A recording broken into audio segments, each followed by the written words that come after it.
Hi, this is On Imagination. We're going to go ahead and continue with my brain, and this podcast is not a conspiracy. Okay. So I'm just absorbing this whole space that I've made out for myself, and I'm like, all right, I'm gonna like put a chair over there, and I'm gonna start decorating, make some plants over there, and make myself cozy here. So, one of the hardest things with finding out where you fit in the world, especially once you integrate. So, the self-division is easily one of the hardest things because once you stop self-dividing, you go to the entire world is literally like a private club. Everything is a private club. And you're on the outside and you're knocking on all these doors, and they're like, no X allowed. And you're going, but that's part of me. And they're like, no, sorry. And we don't know it. It's there. I think we do know it, but no one's giving it words. So here are the words. So I give them to thee.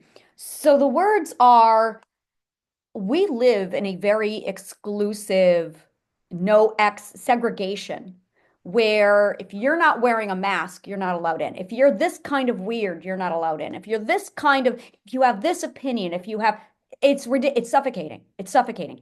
And the more you integrate, the more you realize you can't be this. It's so hard. One of the things that really hit hard was, and my son's reflected on this in his own groups, where he says, I love X and I love Y, but the X are just another extreme version of Y. And I'm going, yep, I know. Yeah. And he's like, they've got the best of both. And I'm like, that's right. You integrate the best of both.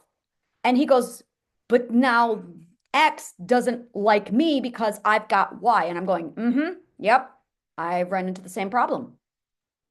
So, and then the other side of this is the all-inclusive group and the exclusive group. And I'm going, okay. And then you have the intolerance for exclusion. That's Nazism. I'm gonna tell you right now. When you are intolerant of exclusion, that's how Nazism starts. That is the formula. Don't do this. Most dangerous thing in the world. 12 ethics and don't do that. So, and read the book The Wave. So I'm going, all right. So you want to be tolerant of exclusion, and you also want to have one group that you do not allow among you. The one group you do not allow among you is the unethical. Now, the unethical, I use the 12 ethics to define this. And it's if you're unethical without you knowing it, okay, you have to be open to learn. But the people who are declaring war on the ethics, and I'm going, I've had those people, and I have seen them harm and attack my people. I have seen them, and I'm going, okay, so I learned that you do have to be exclusive. It is called discernment and self-preservation. So I went, okay. And what I did was I created free courses for those people. They can go do those over there. And after they've grown, then they can come in. So there's no judgment, there's no damnation, there's no unforgiveness. No, no. You know what? You need to go over in that space. And here's these books. When you're done with that course, try again. And that's how I handle that. So this is where I got to the Mermaid Cove. This is my home away from home. It's my home. The Mermaid Cove is where I live in the Mermaid Cove. So the Mermaid Cove is my Facebook group, and it's my office. It's about as close to an office as I'm ever gonna get. Is the Mermaid Cove. It's my playroom, and it's literally my catch-all. It's where I put my brain all the time. So if I do something, I post it there. I love the Mermaid Cove. That's my happy place. And I noticed that it's now focusing all of my attention, and I love that because now I've got my uber awesome focal point. And I realized, and I painted it my way, which is pink with mermaids and marlin in your pocket. So this thing is going crazy now. And I'm like, yes, it's my maximum amount of weird And I did a whole video on this yesterday for my ethical business class, where I was explaining when you do marketing, you want to put your weirdest weird out front. And that gives you all this breathing room because, hey, they've seen the worst of you. This is as bad as it's going to get, which gives you all this space to go, yeah, this is who I am. So when you turn it down, you can relax and you don't ever have to wonder, oh my God, are they going to like me? They've seen it all. They've seen it all. And you got nothing to hide because you've shown it all. Use discernment, be wise. And it was wonderful. Oh my God, it was wonderful. So, and our society teaches the opposite. It teaches you only show your good side. Don't ever do that. Never show them your best foot. Dumbest thing you can do. Because when you polish yourself up to perfect and then you present yourself out there as perfect, everyone expects it. That is exhausting and inhumane. You're not going to be able to keep it up. So I'm sitting here now looking at that. I'm looking at how things are done in our society and the way it's all moved around, all of it. And when I was all done and said I had the Mermaid Cove, and then I started to come up with these uber awesome electrons around my proton. And I got to translate that from atomic language over to something the majority of people understand. Let me think. Okay. So I have a ship and I got all these boats. And I'm on my ship, and now I bring in all my boats. So I have a little boat over there. I got islands, boats and islands, but I'm on my ship. So that's what that is. I got my one core place, and then I've got all my little weird things happening around. So I can now like go to all the different spots and do my weird over there, do this weird over there, and then I can come back into the Mermaid Cove and announce my weird and go, hey, I just did that weird over there. So I scared my weird all over the place. And this has allowed me a massive amount of freedom, so that if someone comes into one of the side parts, they know, oh, that's totally a branch off of Merlin in the Pocket, dudes. And it's funny because it ranges, and this is where that wide range comes from. So I've learned how to accommodate all the parts of me. And then I've got this core center with the Mermaid Cove. And I also get to see who's being attracted to what's drawing people in. So it really I'm sitting here going, data, look at all the data. It's fascinating for me.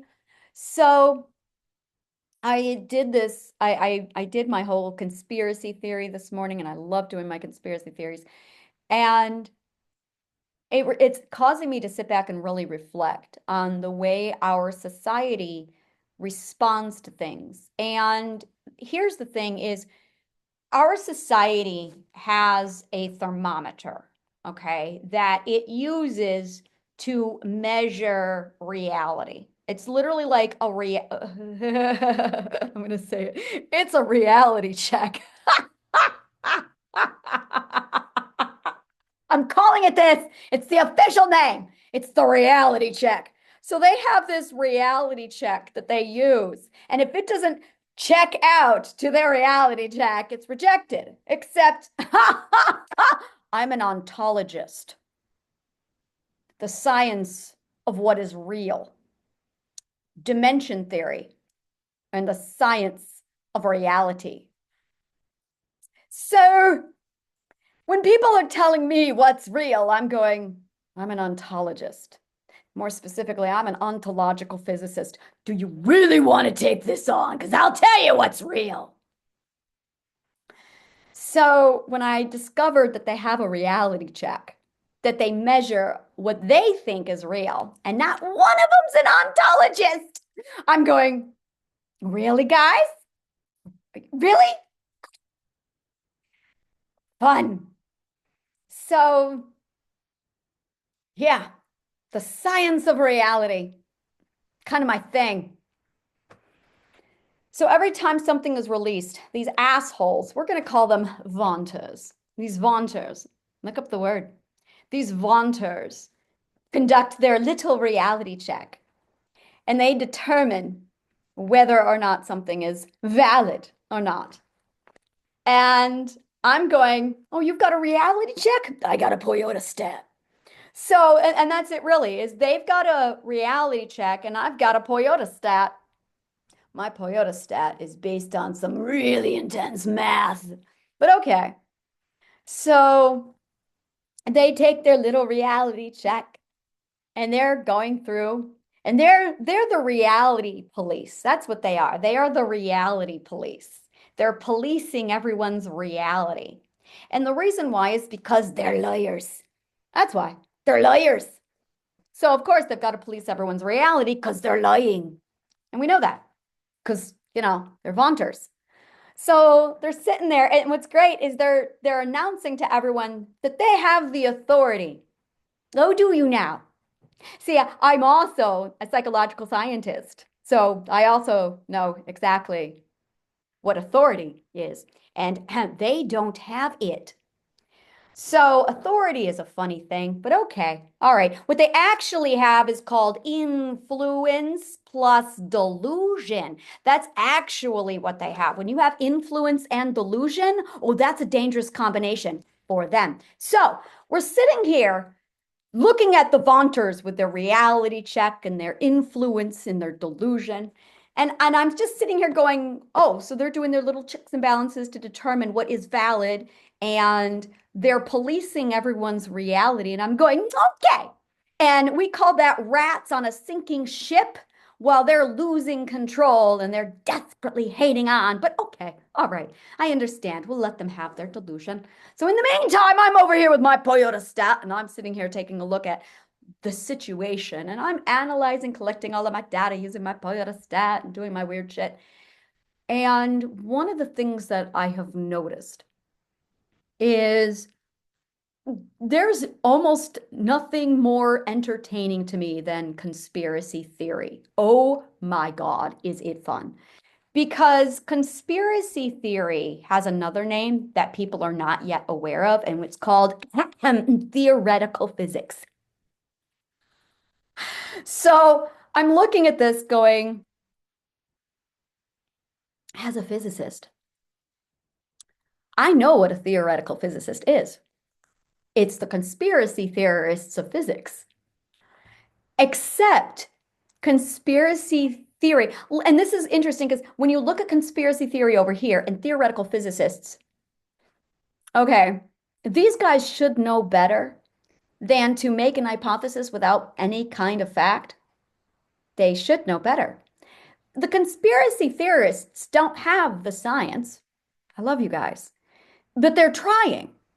So I'm going, what if we put them together? Nah! What if we put them together? So I'm a conspiracy theorist who's also a physicist. And I'm going, oh, this is going to be so much fun. So I am the physicist who's also, so does that make me well, see, this is where it gets sticky because rule number one of science is if you don't have evidence, you don't touch it.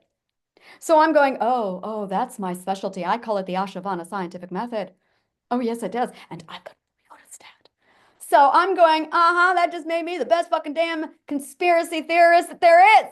Because I got a peyote stat in the Ashavana scientific method. Oh, I'm having a blast now.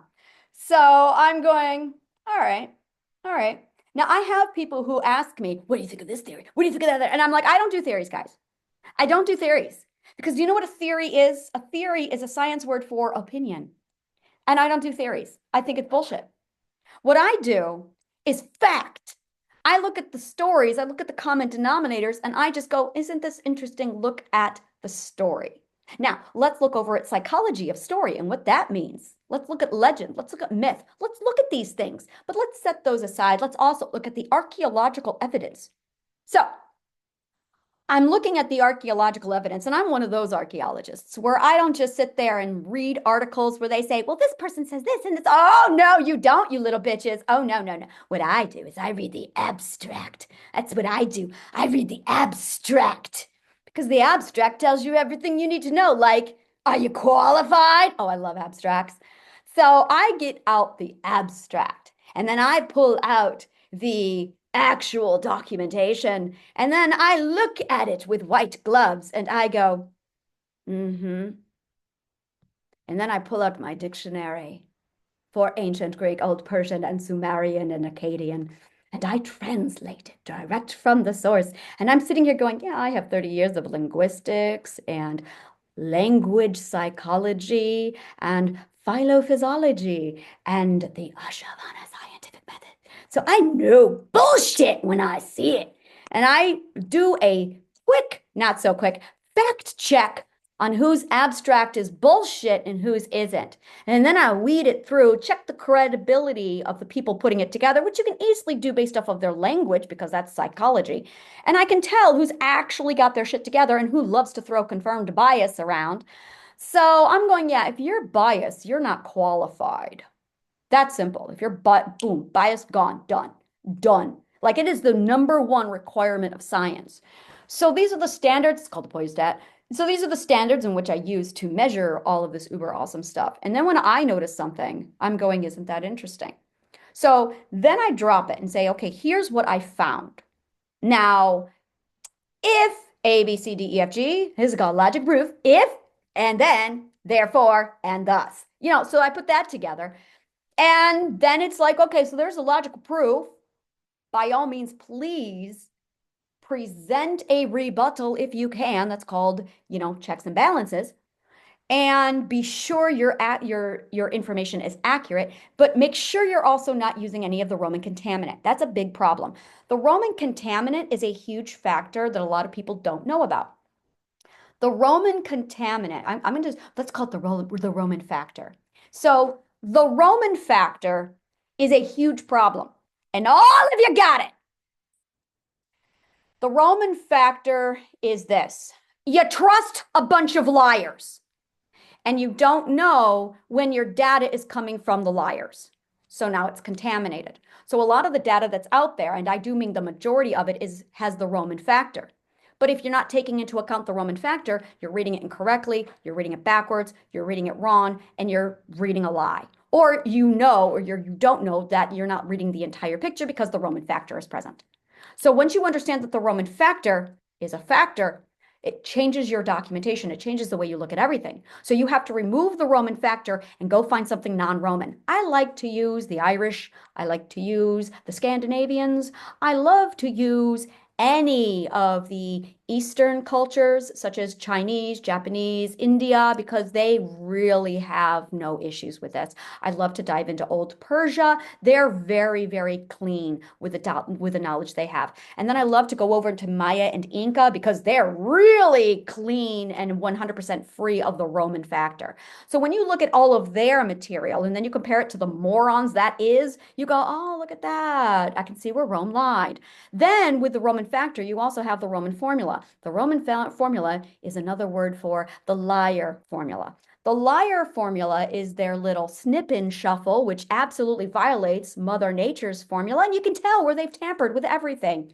So because they have a gorgeous little thumbprint, and they do, you can literally see where Rome has touched everything. When you use that data, you can literally purge all of the Roman factor out of all the data that you collect. So when someone comes along and says, well, what about this Roman factor? I can see their thumbprint right on that. Can't you see it? Now you know who's lying. So when people come to me and they say to me, well, you've got this conspiracy, but what about this Roman factor? Look at their, dude, they totally manipulated the document right there. Can't you see their thumbprint? So the more you know about the Roman factor, the more it changes your perspective and you can step back and go, oh, so a lot of shit out there has the Roman factor in it. The biggest shit that's out there is called the Hermeticus Corpus. I hate that book. So the Hermeticus Corpus, don't read it. It's got errors inside of it on purpose. It's filled with curses. It literally has incorrect math in it on purpose to curse the Romans. I love Plato. I love him so much. So the Anshavana have a little skill where they can read the universal clock so they can know when things are going to happen. And one of the things that they know is going to happen is that the Romans are going to fuck up a whole lot of shit. So they knew that some of their documentation was going to be stolen by the dipshits. So when you know that the Romans are going to steal your shit, you purposely put curses inside of it. So when they copy it, because you know they're going to, you purposely curse them with the wrong mathematical formula so they get bad magic. And that's how you curse the Romans. So we're all living off of a few Roman curses that the Ashavana plugged into the Hermeticus Corpus and a few other things, because that's how you handle the Romans. So there's a lot of, Greek curses that were planted inside of the Greek context for the Romans. and they took a hook, line, and sinker. So when you start to track down all the Greek curses that the Greeks put in there for the Roman factor, because they knew the Romans were coming and they were going to be morons about this, and the Romans ate it up and spread it, and you guys got it. So once you start finding all the Roman curses that the Greeks left them as little Trojan horses, back at you, it can really start throwing things around, and you can start to undo a lot of the bullshit that's happening to you if you believe that sort of thing. Now, if not, that's okay. It's just a theory. So that's how my brain works. That's just like a little bit. That's literally the background of what I build all my stuff on with my Poyodastat and my Ashavana scientific method. So, oh yeah, conspiracy theories are going to become my new thing. I'm definitely getting comfortable here. So this is my new little world. Thank you so much for joining me, and may the kindest of words always find you.